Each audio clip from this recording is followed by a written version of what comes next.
बात शुरू करेंगे। चैप्टर हम लोग का है लर्निंग, सीखना, जिसको हम लोग शुद्ध हिंदी में अगर कहें तो अधिगम भी कहते हैं। ठीक है, अधिगम है क्या? तो बहुत सिंपली डिफिनेशन है कि दो चीज़ें बहुत इंपॉर्टेंट हैं। एक तो रिलेटिवली चेंज और दूसरा है प्रैक्टिस और एक्सपीरियंस पर बेस्ड। तो अगर मॉर्गन एंड किन की परिभाषा देखें तो उन्होंने कहा कि लर्निंग, सीखना क्या है? ये व्यवहार में अपेक्षाकृत अस्थाई परिवर्तन है जो कि प्रैक्टिस और एक्सपीरियंस के फलस्वरूप होता है, अभ्यास और अनुभव के फलस्वरूप होता है। क्या होगा? बिहेवियर में करीब करीब परमानेंट चेंज। परमानेंट एकदम नहीं होता है क्योंकि वो फिर बदल जाता है, लेकिन उसको करीब करीब परमानेंट चेंज माना गया है। तो दो चीज़ें याद रखिएगा कि ये रिलेटिवली परमानेंट चेंज है बिहेवियर में, और ये दो चीज़ों से प्रभावित होता है, एक हमारा प्रैक्टिस और दूसरा हमारा एक्सपीरियंस। ये दो चीज़ों से लर्निंग हमारी प्रभावित होगी। इसी दो के द्वारा हम लर्निंग को अधिगम कर पाते हैं, कोई भी चीज़ का अधिगम हम कर पाते हैं, और इसी से बिहेवियर चेंज हमारा होता है।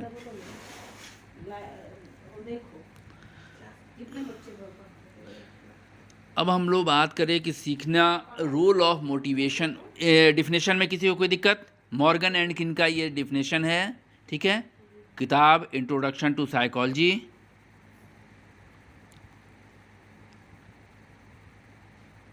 डिफिनेशन में किसी को दिक्कत?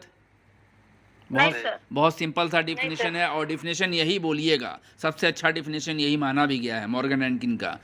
ठीक है, अब हम लोग बात करें कि सीखने में क्या मोटिवेशन की कोई भूमिका होती है। जब भी हम सीखते हैं, हम सारे लोग सीख ही रहे हैं, तो मोटिवेशन कुछ काम कर रहा है क्या? एकदम कर रहा है सर, बिना मोटिवेशन लर्निंग हो ही नहीं सकता। अच्छा, कौन सा मोटिव काम कर रहा है? Sir acquired sir. इस लेवल पे एक्वायर्ड मोटिव नहीं कहेंगे, इस लेवल पे इंट्रिंसिक मोटिव और एक्सट्रिंसिक मोटिव की बात करेंगे, जिस लेवल पर आप हैं। ठीक है, अच्छा, ठीक है। तो हो सकता है। काइंडली रिकॉर्ड किया करिएगा। कर दिया है, चलिए ना घबराइए। अब तो हैबिट में हमने डाल दिया है इसको, हमारी भी लर्निंग हो गई है। सीखने में पहले हम लोग बात कर लें किस चीज़ की, कि सीखने में रोल ऑफ मोटिवेशन क्या है। तो एनिमल लर्निंग पे अलग कहानी है, ह्यूमन लर्निंग पे अलग कहानी है, दोनों हिस्से अलग अलग हैं। ठीक है, तो एनिमल लर्निंग की पहले बात कर ले, तो एनिमल लर्निंग में ज़्यादातर बायोलॉजिकल मोटिव का यूज़ देखा गया है। राजेश म्यूट हो जाइए।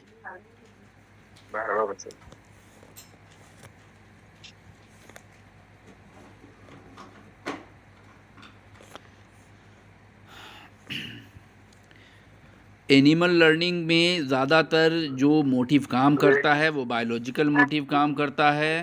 ठीक है,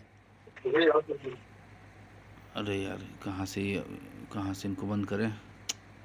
यहाँ से आएगा, एक मिनट राजेश।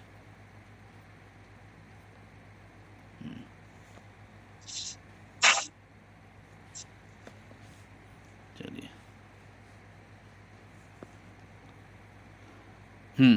तो एनिमल लर्निंग पे कुछ एक्सपेरिमेंट किए गए। सबसे पहला एक्सपेरिमेंट जो था वो किसने किया था? टॉलमैन ने।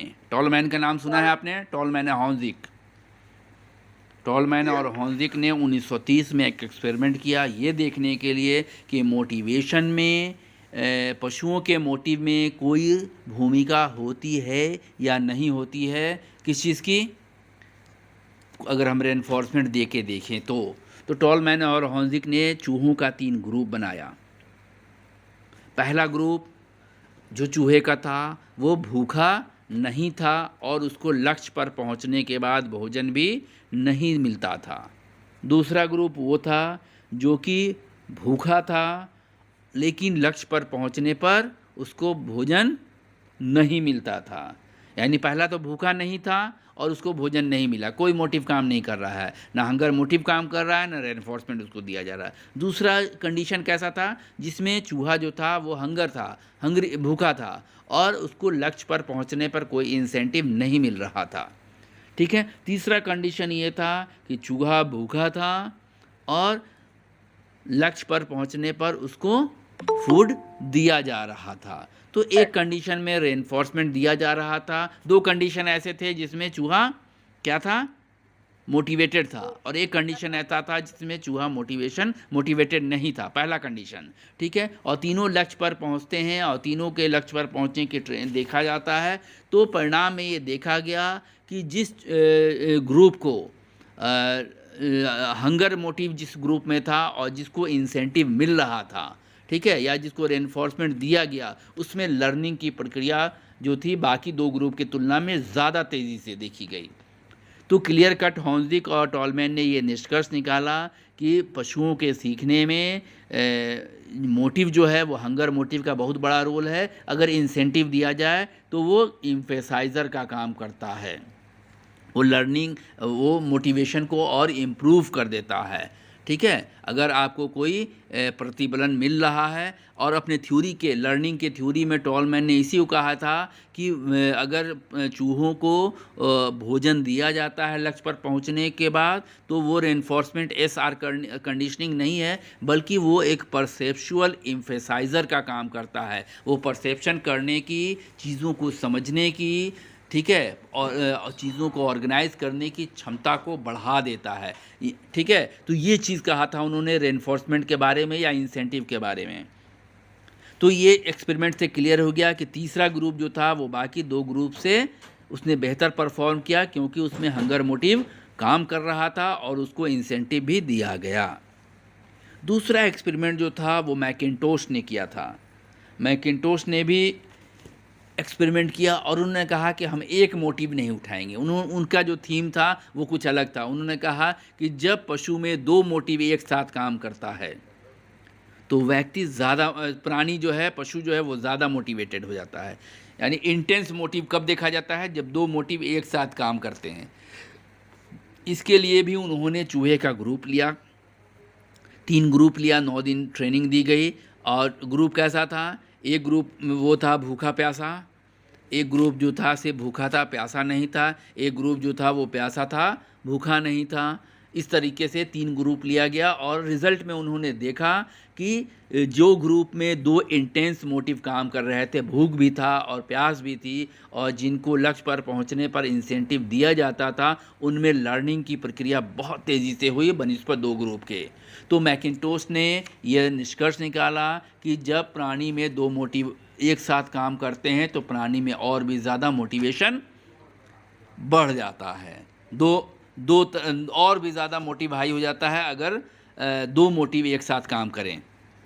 तो हम लोग कर ले जाए दो मोटिव एक साथ। जी सर।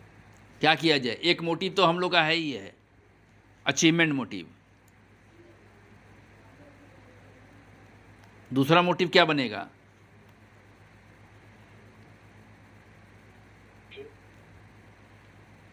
एक मोटिव में सब में काम कर रहा है, अचीवमेंट मोटिव सारे लोगों में काम कर रहा है। दूसरा मोटिव क्या बनाया जाए, सब इकट्ठे होकर पिकनिक हैं, नेट के लिए। नेट के लिए मतलब तो दो मोटिव आपने कहा ना। हाँ, तो दो मोटिव हमारा क्या हो सकता है, दोनों देखिए, मोटिव तो हमारा अचीवमेंट ही है ना, चाहे नेट के लिए हो चाहे प्रोफेसर के लिए हो। जी सर। ठीक है। तो एक अचीवमेंट मोटिव तो हमारा काम कर रहा है, तभी तो हम लोग पढ़ रहे हैं। और दूसरा मोटिव ले लीजिए सर, प्रेस्टीज मोटिव, प्रेस्टीज ले लीजिए, कंपटीशन ले लीजिए, ठीक है, प्रेज ले लीजिए कि प्रशंसा होगी हमारी अगर हम ये काम कर लेंगे तो। ठीक है। हमको दूसरे को पछाड़ना है, क्योंकि ग्रुप में बहुत सारे लोग हैं जो हमारे इक्विवेलेंट एपीआई पर हैं, तो हमको उनसे आगे निकलना है। तो कंपटीशन मोटिव जो है वो भी कर सकते हैं, लेकिन कंपटीशन से अच्छा कोऑपरेशन मोटिव ले लीजिए। ठीक है। वो ज़्यादा परफॉर्मेंस आपको बेहतर करा देगा। आते हैं उस पर भी। तो एनिमल लर्निंग पे दो एक्सपेरिमेंट हम लोगों ने देखा, किसका, एक टॉलमैन का, दूसरा मैकिन्टोश का। ठीक है। इसके बाद लर्निंग की बात हम लोग कर लें, लर्निंग में मोटिवेशन की, तो ह्यूमन लर्निंग की बात की गई कि ह्यूमन लर्निंग में कौन से मोटिव काम करते हैं। तो इस पर एक्सपेरिमेंट किया हॉर्लॉक ने, एलिजाबेथ हॉर्लॉक, ई.बी. हॉर्लॉक ने 1955 में एक स्टडी की जिसमें उन्होंने 2 फैक्टर उठाए, प्रेज और रिप्रूफ, प्रशंसा और निंदा। ठीक है, उन्होंने कुछ बच्चों का ग्रुप लिया, 3 समूह थे। ठीक है, एक ग्रुप की प्रशंसा की गई, मैथ दिया गया बनाने के लिए, जोड़ने का कुछ काम दिया गया, और पहले ग्रुप के गलती होने पर भी उनकी प्रशंसा की जाती थी। वेरी गुड, बहुत बढ़िया है, बहुत इम्प्रेसिव बच्चा है, ये ग्रुप बहुत अच्छा है, ये आगे निकलेगा, खूब उसकी प्रशंसा होती थी। एक ग्रुप वो था जिसके अच्छे परफॉर्मेंस पर भी उसकी निंदा होती थी, है ठीक नहीं है, ये सब करेगा नहीं पाएगा, ये सब है लेकिन कर नहीं पाएगा। ठीक है, उसकी निंदा होती थी, इसमें वो दम ही नहीं है, वो क्लास नहीं है। और एक ग्रुप ऐसा था जिसकी ना तो प्रशंसा की गई ना निंदा की गई, उसको एज इट इज छोड़ दिया गया। ये 3 ग्रुप्स बनाए गए। ठीक है, एक ग्रुप की बहुत प्रशंसा की गई, एक ग्रुप की निंदा की गई, और एक ग्रुप को न्यूट्रल छोड़ दिया गया। यानी 2 कंडीशन ऐसे थे जिससे मोटिव उत्पन्न किया गया, और एक कंडीशन ऐसा था जिससे मोटिव उत्पन्न नहीं किया गया। कंट्रोल ग्रुप हो गया, वो छोड़ दिया गया देखने के लिए कि वहाँ पर कितनी लर्निंग होती है या वहाँ पर इम्पैक्ट क्या पड़ता है सीखने पर। बड़ा ही इंटरेस्टिंग रिजल्ट आया हॉर्लॉक का, बहुत ज़बरदस्त। क्या आना चाहिए बताइए तो? सर जिनको प्रेज दिया गया उनका लर्निंग अच्छा होगा सर। ठीक है, मान लिया। जिनकी निंदा की गई उनका भी तो अच्छा हो सकता है सर। शुरू में बढ़ा, बाद में कम हो गया सर जी। परिणाम में बहुत ही सरप्राइजिंग रिजल्ट था इसका। हॉर्लॉक ने देखा कि जिस ग्रुप की निंदा की गई थी उनका ग्राफ शुरू में बहुत तेज़ी से ऊपर गया, परफॉर्मेंस, लर्निंग परफॉर्मेंस जो था वो बहुत हाई था बनिस्बत जिनकी प्रशंसा की गई थी। ठीक है, और प्रशंसा जिस ग्रुप की गई थी वो ग्रेजुअली बढ़ रहा था।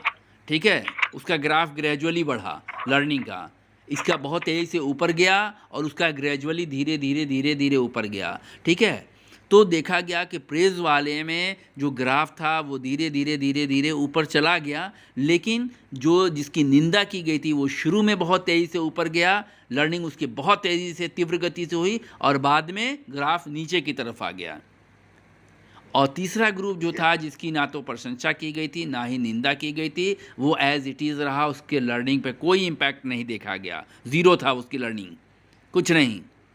तो रिज़ल्ट ये बताता है कि प्रेज जो है वो कॉन्टीन्यूअस आपके परफॉर्मेंस को इन्हांस करता है, लेकिन रिप्रूव जब हमारी निंदा होती है तो वो एक्सट्रीमली हमारे परफॉर्मेंस को क्या करता है, इन्हांस करता है। तो इंटरव्यू के 1 हफ्ता पहले अपनी अपनी निंदा करवा लीजिएगा हमसे, ताकि परफॉर्मेंस एकदम पिक पे चला जाए, डाउन पे नहीं जाए, एकदम हाई। और हम करते भी यही हैं, जैसे इंटरव्यू का ये होता है ना कहीं, तो शुरू करवाते हैं निंदा, अपनी निंदा करवाइए ताकि वो एक मोटिवेशन का काम करता है कि अच्छा इनसे नहीं होगा ना, अच्छा करके दिखाते हैं ना। और वो जोश जो आएगा ना कम टाइम के लिए आता है लेकिन बहुत सॉलिड आएगा, और उसी में आपको पार हो जाना है। तो इसको हम लोग तो हॉर्लॉक की इस स्टडी को अपने लाइफ में हम लोग यूज़ करेंगे। कब? जब फाइनल लिस्ट आ जाएगा तब। मोनी का तो एकदम नहीं होगा सर, इसमें एक बात करनी थी, मोनी का तो एकदम नहीं होगा।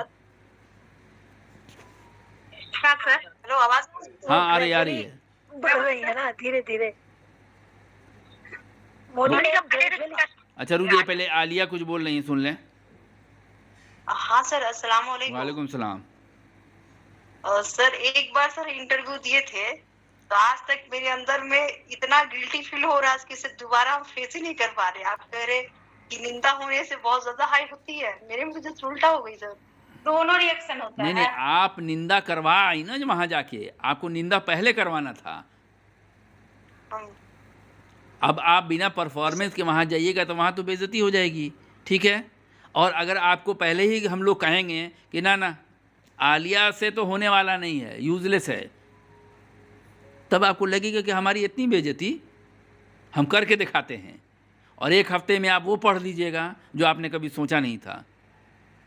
लेकिन सर इसका नकारात्मक प्रभाव भी तो पड़ वो जाता है। नकारात्मक वाला हम लोग उतना टाइम नहीं देंगे ना। ग्राफ जैसे ही हमारा ऊपर तक जाए उतना ही टाइम में देना है। इंटरव्यू खत्म। इंटरव्यू खत्म, उसके बाद ग्राफ गिर जाए कोई दिक्कत नहीं है। समझ गए? ठीक है सर, आप इंटरव्यू शुरू कीजिए सर, हम फिर से प्रिपरेशन ले रहे हैं। हाँ ठीक है, एकदम ये नहीं, परेशान नहीं होना है, ठीक है। ग्राफ ऊपर जाएगा, निंदा होगी। निंदा कब होगी? निंदा ग्रुप में होगी, ठीक है।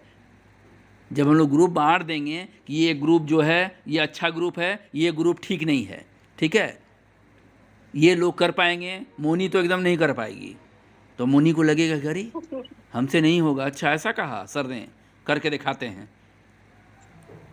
तो वो जो मोटिव काम करेगा ना, वो बहुत सॉलिड काम करेगा, ठीक है। आगे बढ़ते हैं, तो इसको यूज़ ज़रूर कीजिएगा, बहुत लास्ट मोमेंट पे हम लोग इसको यूज़ करेंगे, इतना जान लीजिए। और ये बहुत अच्छा काम करता है, हमने देखा है अपने लाइफ में।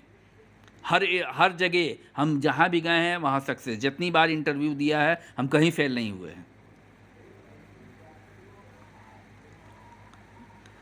चलिए, दूसरा एक्सपेरिमेंट जो था, ठीक है, वो एक्सपेरिमेंट किया था ड्यूट्स ने। हाँ एक मिनट, हाँ ड्यूट्स का एक्सपेरिमेंट था, ठीक है, कोऑपरेशन और कंपटीशन पर। ये भी बहुत अच्छा है एक्सपेरिमेंट। ये भी एक ह्यूमन मोटिव को देखने के लिए इन लोगों ने एक्सपेरिमेंट किया कि हमारे लर्निंग पर ह्यूमन मोटिव का क्या इम्पैक्ट पड़ेगा। तो इसके लिए इन लोगों ने 2 ग्रुप बनाए। एक ग्रुप कॉम्पिटिटिव ग्रुप था, एक ग्रुप कोऑपरेटिव ग्रुप था। एक ग्रुप को ये काम दिया गया कि आपको इंडिविजुअली ये काम करना है, जो जीतेगा, जो ये काम परफॉर्म कर लेगा उसको इनाम दिया जाएगा। ये रेनफोर्समेंट रख दिया गया। दूसरे ग्रुप को कहा गया कि इस काम को जितनी जल्दी मिल के कर लेना है, ठीक है, आप जितनी जल्दी कर लीजिएगा उतनी ही जल्दी हम क्या करेंगे, आपको इनाम देंगे। तो एक में कंपटीशन की भावना डेवलप की गई और एक में कोऑपरेशन की भावना डेवलप की गई। अब बताइए क्या आया रिजल्ट ड्यूट्स का? लर्निंग में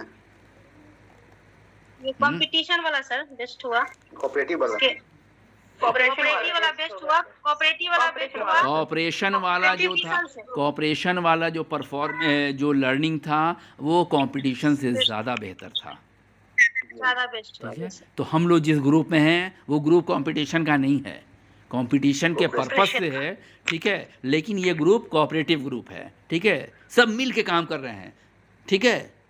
तो कोऑपरेटिव ग्रुप जो होगा वो ज़्यादा आपके मोटिवेशन को बेस्ट कर देगा, वो ज़्यादा बेहतर करेगा और लर्निंग ज़्यादा यूज़फुल होगी। एक और स्टडी देखी गई कि इंडिविजुअल कंपटीशन और ग्रुप कंपटीशन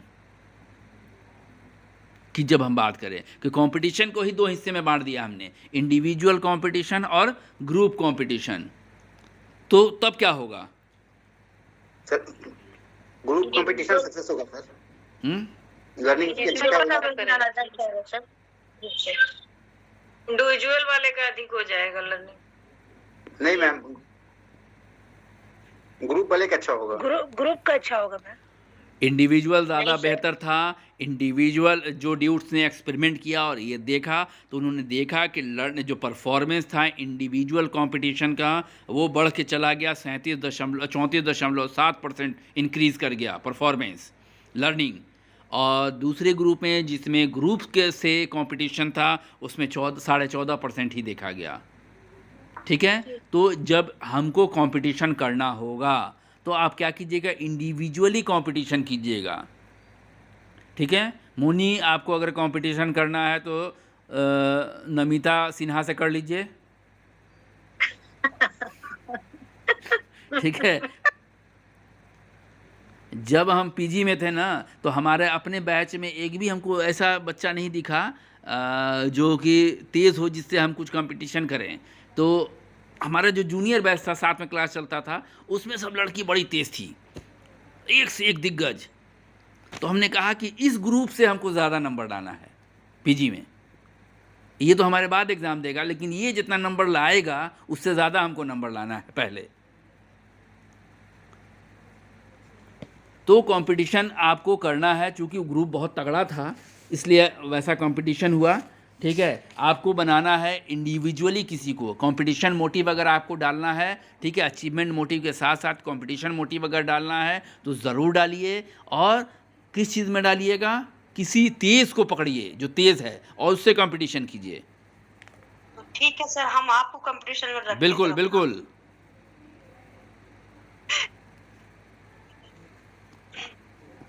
और हम पकड़ ले रहे हैं अश्विया को।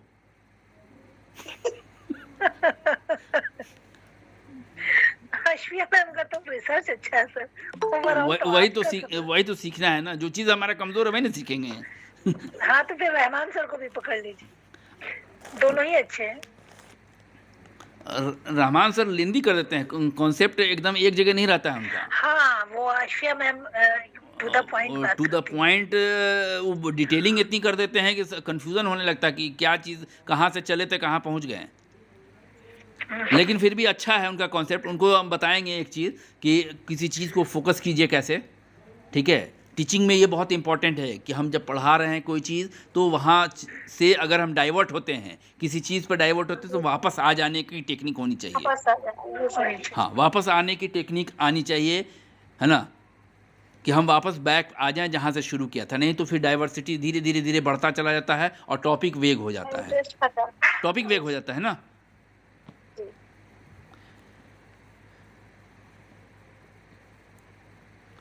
मेथड ऑफ लर्निंग की बात कर ले। अरे यार मच्छर बड़ा काट रहा है।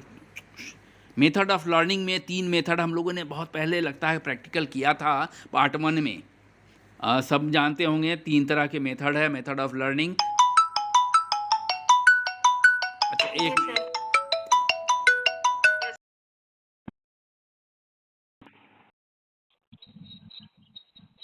अच्छा तो ले जा पाओगे कि छोड़ दें?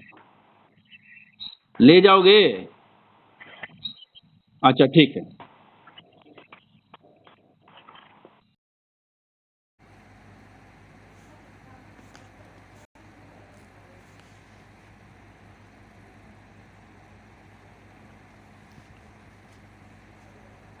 और एक होल इसमें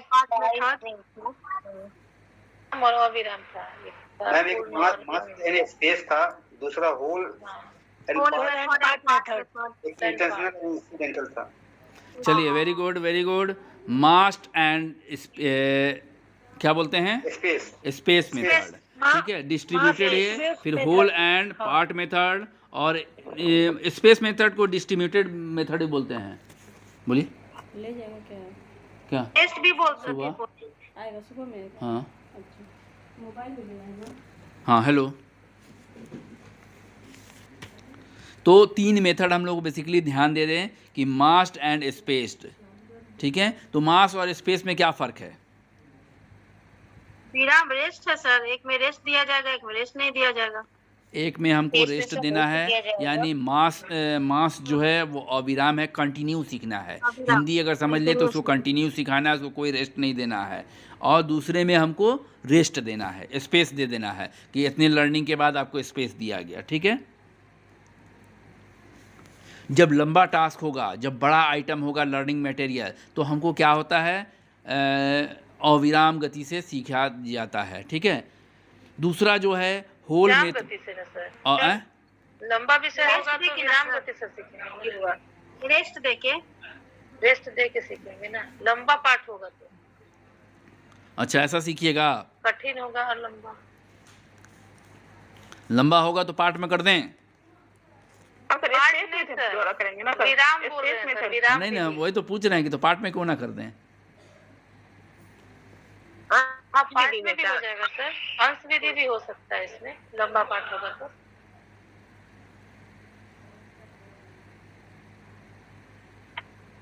ऐसे दिया हुआ है इसमें विराम विधि में जो है ना, रेस्ट नहीं है, समझे। लगातार प्रैक्टिस करने के लिए, पाठ को सीखने के लिए, जैसा दिया हुआ है। मैम यहाँ विराम का मटेरियल पर डिपेंड करता है, रेस्ट ही होगा। वो मटेरियल पर डिपेंड करता है सर। हाँ, यहाँ पे बताया है कि जब पाठ विराम विधि में ना लगातार सीखना है, रेस्ट नहीं देना। 3 विधि है सर। हाँ बोले? बोले हाँ सर बोलिए। चलिए, सबसे पहला जो मास्ड और स्पेस मेथड है, ठीक है, और मास बोलते हैं अविराम, कंटिन्यू सीखने के लिए, ठीक है। तो जब छोटा आइटम होगा, ठीक है, तो उसको कंटिन्यू कर लीजिए, और अगर आइटम बड़ा है, ठीक है, तो हम उसको बीच बीच में रेस्ट देंगे। 20 मिनट याद करने के बाद, 20 मिनट सीखने के बाद 10 मिनट का रेस्ट देंगे, तो वो विराम हो गया, ठीक है, स्पेस हो गया। इतने उसको 3 हिस्से में लंबा है, 3 पन्ने का नोट्स है, तो हम लोग कर लेंगे कि एक पन्ना याद करेंगे 20 मिनट में, फिर 10 मिनट का रेस्ट होगा, फिर एक पन्ना याद करेंगे, ठीक है, ऐसे। तो वो हो गया स्पेस मेथड। तो लंबे टास्क के लिए, जैसा दीपिका ने कहा कि लंबे टास्क के लिए क्या करेंगे हम, स्पेस मेथड या फिर पार्ट मेथड भी यूज़ करते हैं, ठीक है। दूसरा मेथड जो है हमारा होल और पार्ट। होल मेथड क्या होगा? होल में किसी भी टास्क को हम एक बार में सीख लेते हैं सर। तक सर, स्टार्टिंग से लास्ट। 5 बार। जैसे कोई कविता है सर, 4 लाइन का कविता है, तो 4 लाइन हम पार्ट वाइज करके तब पूरा कविता याद करेंगे। Very good. तो पार्ट में है, तो पार्ट तो क्लियर है कि हम क्या कर रहे हैं, छोटे छोटे पार्ट में बांट दे रहे हैं, ठीक है। स्पेस मेथड की तरह ही है। स्पेस मेथड में करते क्या है, बांटते नहीं हैं, बल्कि हम वहाँ रेस्ट देते हैं, कुछ देर के बाद, कुछ टाइमिंग के बाद वहाँ रेस्ट दिया जाता है। यहाँ पर हम क्या करते हैं, लर्निंग मटेरियल को छोटे छोटे खंडों में बांट लेंगे, टुकड़े में बांट लेंगे। जैसा कि स्किनर के एक थ्योरी में बताया गया था। कौन सी लर्निंग थी वो?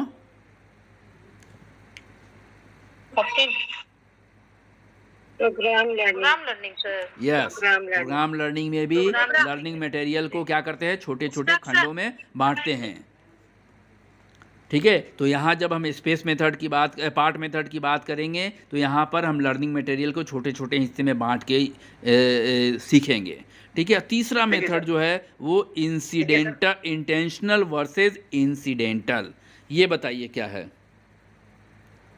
सर इंसिडेंटल में किसी इच्छा और किसी उद्देश्य के साथ हम सीखते हैं। इंटेंशनल में इंसिडेंट नहीं, इंटेंशन जिसमें है उसमें तो हमारा मोटिव काम कर रहा है, ठीक है। हम मोटिवेटेड हैं तो हम सीख रहे हैं, ठीक है, हमारा उद्देश्य है, इंटेंशन है उसमें। और इंसिडेंटल क्या होगा? बिना इच्छा के सीखते हैं सर, कोई कार्य इच्छा के ना रहते हुए तब भी हम उस कार्य को करते हैं या फिर सीखते हैं। किसी प्रसंग में कोई चीज़ हम सीख गए, ठीक है, किसी भी प्रसंग में, किसी भी सिचुएशन में हम चीज़ों को नहीं चाहते हैं लेकिन सीख लेते हैं, ठीक है।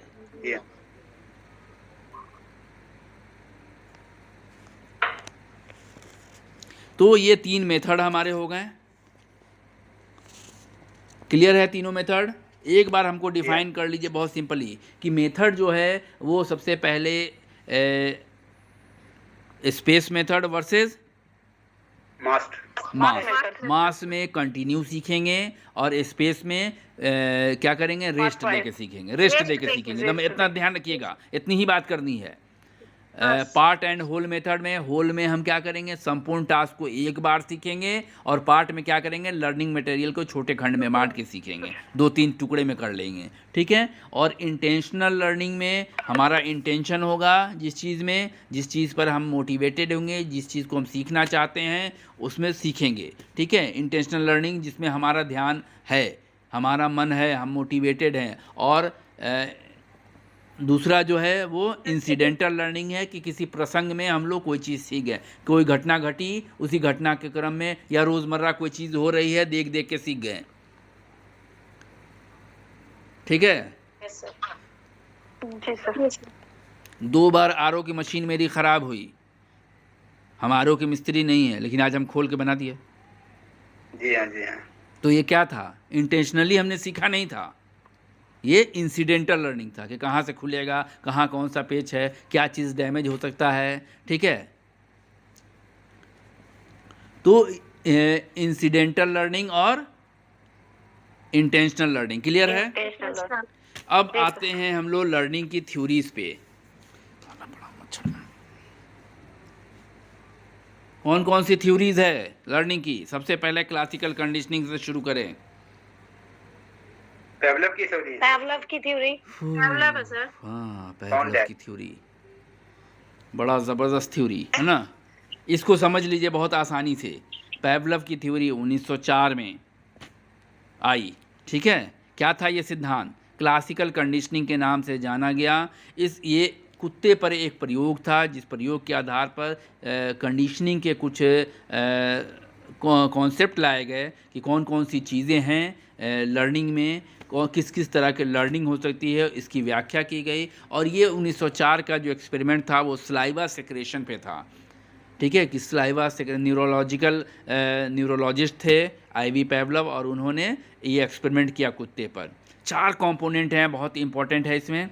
सबसे पहला UCS और UCR, 2 चीज़ें समझ लीजिए। UCS हमारा क्या है? घंटी। कंडीशन छोड़ दीजिए, ऐसे समझ लीजिए कि UCS क्या है? घंटी की आवाज़, ठीक भोजन है। होगा सर ना? सर इसमें फूड होगा सर, भोजन ये खाना होगा सर, यस घंटी होगा सर। हैं? अनकंडीशन स्टिमुलस भोजन हुआ सर। भोजन होगा ना। 1 मिनट। UCS भोजन होगा सर। UCR, ठीक इसमें है। कोई कंडीशन नहीं है सर, इसीलिए भोजन। CS घंटी होगा सर, CS। 1 minute sorry.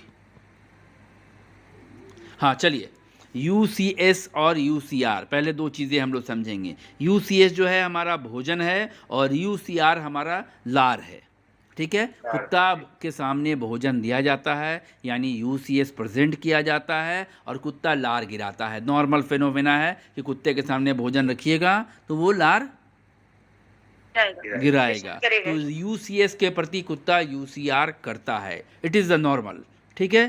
पैवलव ने किया क्या कि UCS के पहले एक CS जोड़ा, एक घंटी की आवाज़ जोड़ी, ठीक है। और घंटी की आवाज़ के बाद कुत्ते के सामने क्या किया गया? UCS प्रेजेंट किया गया, और कुत्ते ने लार गिराया। 1-2 प्रयास के बाद कुत्ता जो था वो घंटी की आवाज़ बजने के उपरांत ही बिना भोजन के प्रस्तुत हुए कुत्ता क्या करता था?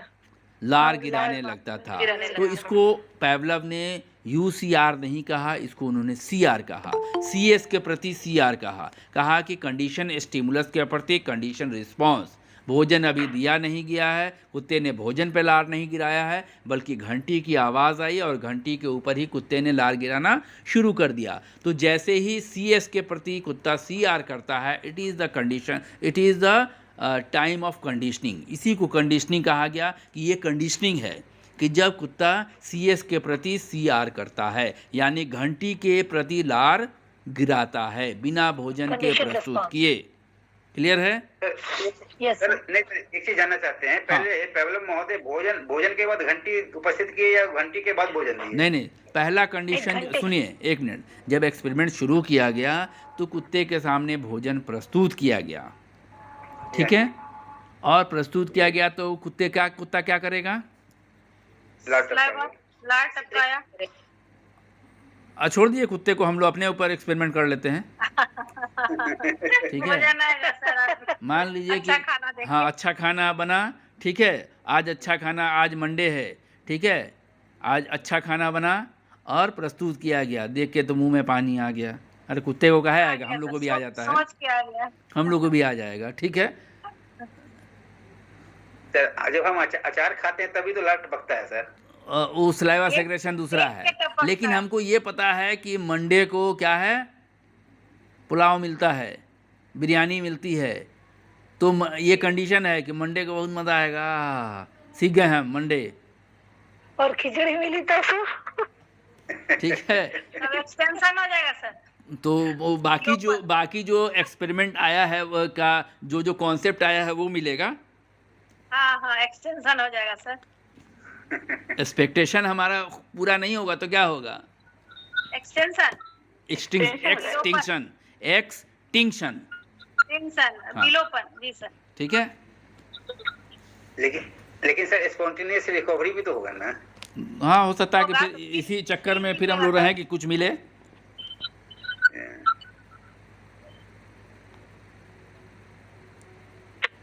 इसको क्लियर किए। किसको? ये खत्म हो गया, इसके बाद आओ ना। अरे अभी तो अरे इतनी जल्दी नहीं खत्म होगा, बड़ा क्लासिक है। अभी तो थीम समझ में आया ना कि कुत्ता करता क्या है कि CS के प्रति CR करता है, यही क्लासिकल कंडीशनिंग है। अभी इतनी ही बात हुई है, अभी बाकी कोई बात नहीं हुआ। इसी बताया गया कि क्लासिकल कंडीशनिंग क्या है। क्लासिकल कंडीशनिंग वो प्रक्रिया है जिसमें CS के प्रति प्राणी CR करता है, याद रखिएगा। क्लासिकल कंडीशनिंग में क्या होगा, कंडीशन स्टिमुलस के प्रति condition response equal to conditioning. Sir UCR करेगा या सीआर करेगा सर? CR करेगा तब कंडीशनिंग। UCR कर रहा है तो नॉर्मल, तब लर्निंग नहीं है। इस लाइन को भी रिपीट कर दीजिए ना जो बोले हैं। CS देखिए UCS यानी UCS के आगे लिखिए भोजन। नहीं सर, क्लासिकल कंडीशनिंग जो बोले हैं। क्लासिकल कंडीशनिंग वो प्रक्रिया है जिसमें CS के प्रति प्राणी CR करता है, कंडीशन स्टिमुलस के प्रति कंडीशन रिस्पॉन्स करता है। ठीक है, जी सर। यानी CS एक लाइन अगर आप ये बता दीजिएगा, एक लाइन सिर्फ आप ये बता दीजिएगा क्लासिकल कंडीशनिंग में, तो आप समझ जाएगा कि आपको पूरी थ्योरी का नॉलेज बहुत अच्छा है।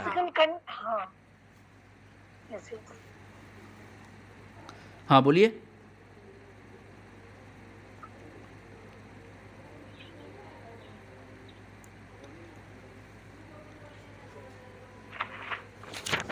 CS के प्रति CR होना यही हुआ है सर। यही हुआ सर अरुण बाबू की किताब में सर है, हाँ, CS के प्रति यूसीआर करेगा, या उसको हम दूसरे शब्दों में नेचुरल रिस्पॉन्स भी कहेंगे, NR भी कहेंगे। हाँ वो बात हुई। वो छोड़ दीजिए, वो सब छोड़ दीजिए। आप कॉमन कॉन्सेप्ट समझिए, नहीं तो कंफ्यूज हो जाइएगा। एकदम सिंपल चीज़ समझिए, कभी कंफ्यूजन नहीं होगा। UCS के प्रति UCR equal to natural, CS के प्रति CR इक्वल टू कंडीशनिंग। ठीक है सर, ठीक है, तो आप कभी नहीं भूलिएगा, ये 4 चीज़ याद रखिएगा तो कभी नहीं भूलिएगा। यहाँ घंटी क्या है, UCR भी UCR क्या है, लार है, और CR भी लार है। दोनों भोजन नहीं है, UCR लार गिराना है, ठीक है, भोजन के प्रति लार गिराना है, और CR जो है घंटी के प्रति लार है। तो दोनों ही लार है, वो R जिसमें लग गया, रिस्पॉन्स जिसमें लग गया, वो दोनों ही लार गिराने की प्रक्रिया है। एक भोजन के प्रति हो रहा है, एक घंटी के प्रति हो रहा है। तो अगर घंटी के प्रति हो गया तो कंडीशनिंग, और भोजन के प्रति हुआ तो नेचुरल। ठीक है, नेचुरल प्रक्रिया हो गया। अब हम लोग बात कर लें कि क्या क्या थीम निकल के आया, कौन कौन सी चीज़ें आई। सबसे पहला लॉ ऑफ एक्साइटेशन निकल के आया, उत्तेजना। ठीक है, क्या है लॉ ऑफ एक्साइटेशन? सर इसमें CS से मतलब इस हद तक दिया जाता है कि वो CR करने के लिए तत्पर हो जाता है, बार बार उपस्थित किया जाता है सर उसको। नहीं सर, CS हाँ CS को UCS के साथ, ठीक है, यानी घंटी को भोजन के साथ बार बार प्रस्तुत किया जाएगा ताकि प्राणी क्या करे, CR इतना उत्तेजित हो जाए कि वो भोजन के प्रति लार ना गिरा के घंटी के प्रति लार गिराना शुरू करे, एक्साइटमेंट हो जाए उसको। ठीक है, और कुत्ता एक्साइटमेंट होता है तो एक्साइटेड होता है तो क्या करता है, दूम मिलाता है सर, लार गिराएगा सर।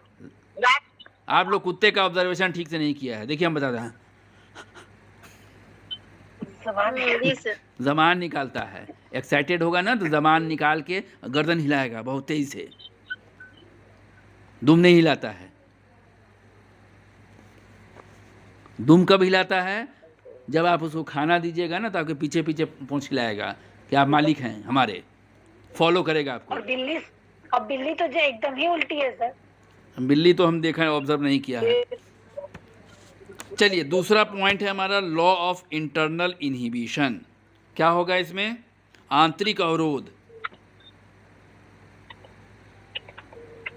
CS के बाद UCS नहीं देते हैं तो वो सीखी भी अनुक्रिया को करना छोड़ देता है।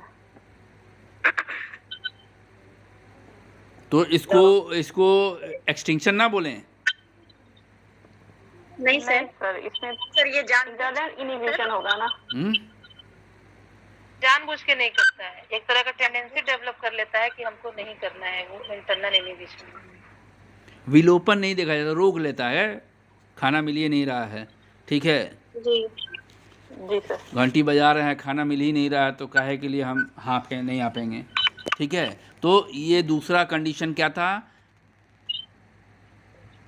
इसका नाम क्या था, लॉ ऑफ इंटरनल इनहिबिशन, आंतरिक अवरोध, अंदर से मन नहीं किया नहीं करेंगे, ठीक है। फिर एक्सटर्नल इनहिबिशन, एक आंतरिक अवरोध है, एक बाहरी अवरोध है। बाहरी अवरोध में क्या होगा, सीएस के साथ कोई नया स्टिमुलस सर जोड़ा जाता है, दिया जाता है, तो सीखने की प्रक्रिया थोड़ी धीमी हो जाती है। धीमी हो जाती है। थोड़ी देर के लिए धीमी होती है। तो अगर धीमी हो गई तो एक्सटर्नल इनहिबिशन, और फिर सीख गया तो फिर सीख गया तो ये हो गया सर, जनरलाइजेशन हो जाएगा ना सर? नहीं नहीं नहीं नहीं, higher order conditioning, higher order conditioning. अगर दो स्टिमुलस हम दे रहे हैं, किसका माइक ऑन है भाई, बहुत तेज चाय चाय कर रहा है, फरदाना। तो दो स्टिमुलस अगर आपने दे दिया तो शुरू में इनहिबिशन होगा, बाहरी अवरोध होगा, जैसे घंटी की आवाज़ जला दिया फिर लाइट भी जला दिया, ठीक है। तो वहाँ पर फरजाना म्यूट कीजिए। तो वहाँ पर दो चीज़ें जब हो जाएंगी तो शुरू में क्या होगा, अवरोध देखा जाएगा, बाहरी अवरोध देखा जाएगा, थोड़ी सी लर्निंग की प्रक्रिया स्लो होगी, ठीक है। वहाँ इसको बाहरी अवरोध कहा गया। और अगर ये लर्निंग हो गई, घंटी के पहले लाइट अगर जोड़ दिया हमने, ठीक है, तो अगर लाइट पर ही कुत्ता लार गिराने लगा तो इसको हायर ऑर्डर कंडीशनिंग कहेंगे, ठीक है। इसके बाद हमारा क्या है, बात कर ले जनरलाइजेशन की, या एक और कोई चीज़ है, temporal sequence of conditioning stimulus and unconditioned stimulus. Temporal sequence, temporal का मतलब क्या होता है, समय, समय से रिलेटेड, टाइम इंटरवल अगर बढ़ा दिया जाए, ठीक है। घंटी बजी और तुरंत हम भोजन प्रस्तुत नहीं करेंगे, ठीक है। उस घंटी और भोजन प्रस्तुत करने के बीच के ड्यूरेशन को हम जितना ज़्यादा बढ़ाएंगे उतनी ही कंडीशनिंग या सीखने की प्रक्रिया धीमी हो जाएगी, उतनी धीमी हो जाएगी, ठीक है। तो इसमें 4 तरह का बताया गया है ना, बस इतना याद रखिए, ठीक है, कि अगर हम डिस्टेंस बढ़ाएंगे तो क्या होगा, धीमी हो जाएगी, धीमी हो जाएगी। डिस्टेंस जितना कम करेंगे कंडीशनिंग उतनी जल्दी होगा, ठीक है। इसके बाद हम लोग बात करें जनरलाइजेशन की। जनरलाइजेशन में क्या करता है, प्राणी उन सभी स्टिमुलस पर रिस्पॉन्स करता है जो उससे मिलते जुलते हों, ठीक है। अगर वो 700 हर्ट्ज पर, मालिक के 700 हर्ट्ज पर रिस्पॉन्स करना जानता है तो 750 पे भी कर लेगा, और 900 पे भी कर लेगा, और 800 घंटी की आवाज़ पर, चाहे वो उसकी फ्रीक्वेंसी जो भी हो, वो जनरलाइज कर लेगा कि हमको इस पर रिस्पॉन्स करना है, ठीक है। और अगर रिस्पॉन्स करना नहीं सीखता है, हम करते क्या है, 700 पर उसको भोजन देते हैं और 750 पे नहीं देते हैं, तो वो क्या करेगा, अंतर करना सीख जाएगा, डिस्क्रिमिनेट कर लेगा, ठीक है। तब वो कुत्ता क्या करेगा, 700 वाले पर ही लार गिराएगा, 750 वाले पे नहीं गिराएगा। अगर वो ऐसा करता है तो वो क्या कर रहा है, डिस्क्रिमिनेट कर रहा है, दोनों चीज़ों में अंतर कर पा रहा है। और अगर वो जनरलाइज कर लेगा तो वो सभी तरह के घंटी की आवाज़ पर लार गिराना शुरू करेगा, ठीक है। तो एक डिस्क्रिमिनेशन हो गया, एक आपका स्टिमुलस जनरलाइजेशन हो गया, हायर ऑर्डर कंडीशनिंग की बात हम लोगों ने कर ही लिया था, ठीक है। एक्सटिंक्शन, स्पॉन्टेनियस रिकवरी की बात कर लें। एक्सटिंक्शन क्या है, कि एक्सटिंक्शन कब होता है, जब हम CS के बाद, ठीक है, UC कुत्ता लार गिराता है, CR करता है, और हम UCS को हटा देते हैं, नहीं देते हैं उसको। जब हम नहीं देंगे लार गिराने के बाद तो प्राणी क्या करेगा, कुछ प्रयासों के बाद वो लार गिराना बंद कर देगा, छोड़ देगा। यानी सीखी गई प्रक्रिया जो है या जो अनुक्रिया है वो धीरे धीरे विलोपित हो जाएगी, गायब हो जाएगी। ठीक है, लेकिन पेवलव ने ये भी कहा कि ये हमेशा के लिए गायब नहीं होता है। ठीक है, जैसे ही दोबारा कुछ दिनों के बाद हम उसको एक्सपेरिमेंटल कंडीशन में लाते हैं, कुत्ता फिर से स्पॉन्टेनियस रिकवरी करता है। ठीक है, स्वाभाविक फिर कुत्ता वैसे ही बिहेवियर करने लगता है कि जैसे ही घंटी बजेगी कुत्ता लार गिराने लगेगा।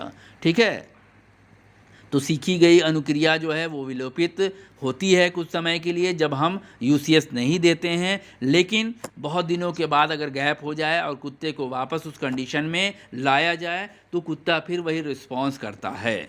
ठीक है, तो ये कहा गया इसको स्पॉन्टेनियस रिकवरी। इतनी चीज़ें हैं। सीडो कंडीशनिंग की बात कर लें हम लोग।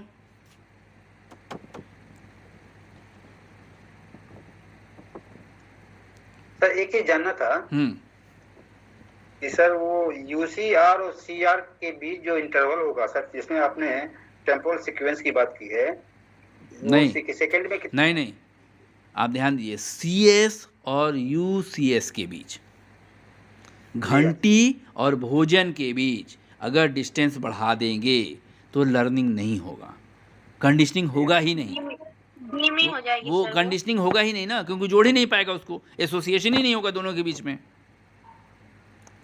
जितना ज़्यादा गैप होगा उतना ही कम चांसेस है कंडीशनिंग का, और जितना सटा हुआ होगा कि घंटी बजी तुरंत भोजन दिया गया, ठीक है, तो उतना ही ज़्यादा वो एसोसिएट कर पाएगा और कंडीशनिंग की प्रक्रिया संभव होगी। तो सीएस और यूसीएस के बीच में।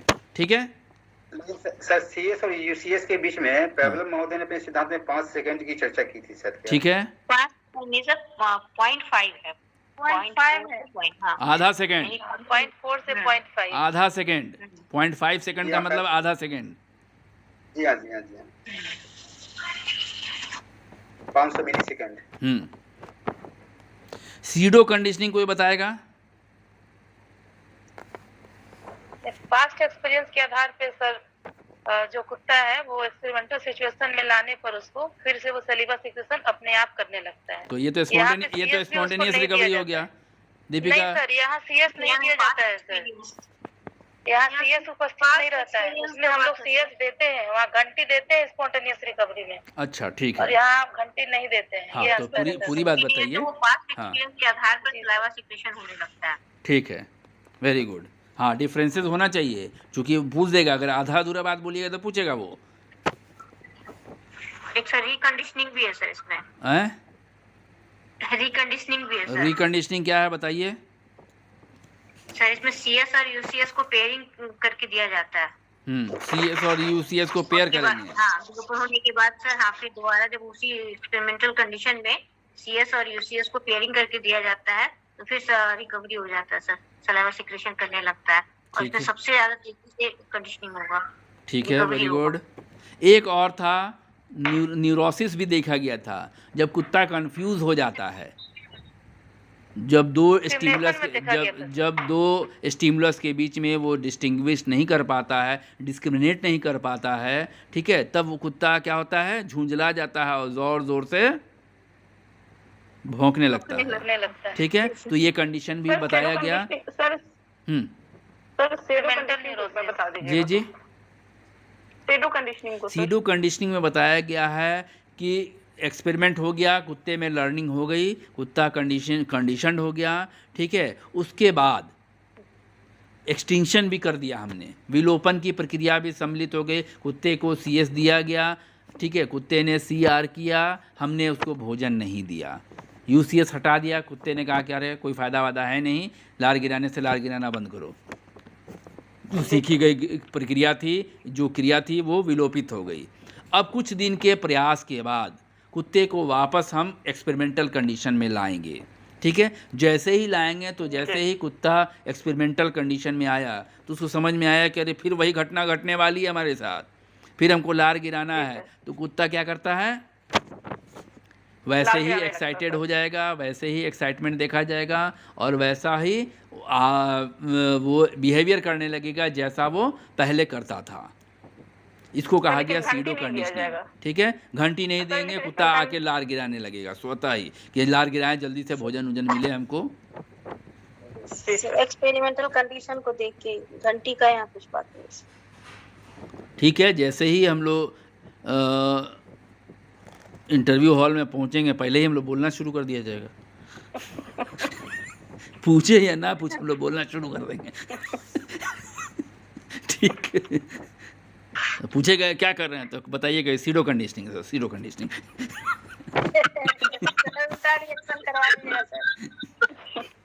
ठीक है, तो मेरे ख्याल से पावलोव की थ्योरी क्लियर है। जी सर। चलिए इसको अब छोड़ देते हैं, कल आगे हम लोग बढ़ेंगे। स्किनर की थ्योरी, टॉलमैन की थ्योरी, जो थ्योरी बचती है, थॉर्नडाइक की थ्योरी है और इनसाइड थ्योरी है। 5-6 थ्योरी हम लोग देखेंगे। दिन में क्लास ले लीजिए ना सर। कल 3 बजे करीब। जी, क्योंकि पहले भी आप पढ़ा चुके हैं सर, तो दिन में ले नहीं, लीजिएगा। 3 बजे ले लेंगे। आज तो नहीं ले पाए, तबीयत एकदम नहीं अच्छी थी, फ्राइडे भी था, है ना। ठीक है सर, बहुत कोशिश किए कि लिंक भेजे, लेकिन एकदम नहीं, पेट दर्द से बहुत तबीयत अच्छी नहीं थी। नहीं सर, थोड़ा तो कल हम स्कूल जाएंगे तो संभवतः 1:30 बजे तक हम वापस आ जाएं। ठीक है, 1 बजे ख़त्म होता है तो 1:30 बजे तक आ जाएंगे, इसलिए 3 बजे का टाइम रख रहे हैं। ठीक है, कल लर्निंग हम लोग कंटिन्यू करेंगे 3 बजे। ठीक है सर, 4 बजे नहीं हो सकता है? हो जाएगा, हमको तो और आराम है। जो टाइम सर निकालिए सर, लेकिन अब ना हम लोग 3, 4, 5 नहीं करेंगे सर। हाँ ठीक है, हम देख लेंगे। वो हम 3 अगर बोल रहे हैं तो समझिए कि 4 हो ही जाएगा।